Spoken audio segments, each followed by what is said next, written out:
Rough couple days because we thought she would need a little extra help, but we didn't know how much. All new tonight, families are seeking help for their sick kids. Blank Children's Hospital is completely full right now, and the hospital says being at max capacity is not normal for this time of year. Local 5's Dana Searles has been looking into why this is happening, and Dana, doctors gave you a pretty clear explanation. Yeah, Chanu. Well, the hospital says majority of their patients are there for respiratory illnesses, and doctors believe that this is a direct impact from the pandemic for these out-of-season illnesses.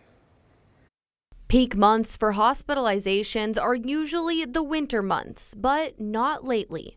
Currently, Blank Children's Hospital is experiencing an out-of-season spike as they have reached capacity. What we're seeing is the normal viruses that cause hospitalization in children. The thing that makes it different now is that we're seeing it cause hospitalizations at higher rates.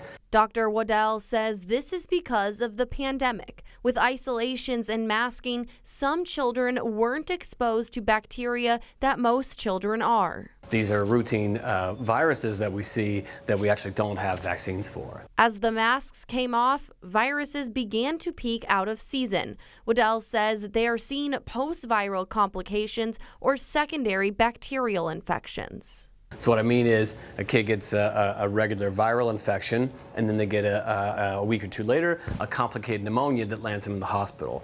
A lot of those pneumonias that are bacterial we can actually vaccinate for.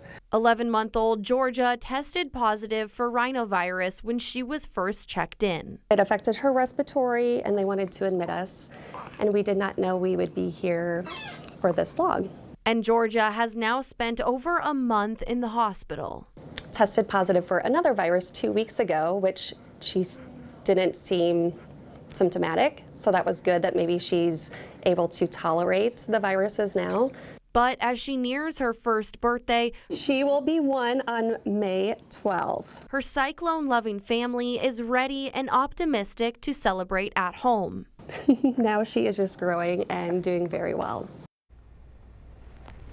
Now, Dr. Waddell says that this doesn't mean children should just stop doing whatever they're doing. They can go about doing their normal activities. He just advises parents to keep an eye out on if anything does come up, any symptoms of a virus, definitely go to a doctor and get that checked out. I'm sure for families like that one there, it can be frightening when their children are dealing with viruses, but at least a little bit of good news though for Georgia. Sweet Georgia gets to go home. Definitely, especially at a time of year when this isn't as common. It's a little bit scary, but yep, Georgia should hopefully be going home on Friday. They're hoping, and then celebrate her first birthday in May. All right, thank you, Dana. Thank you.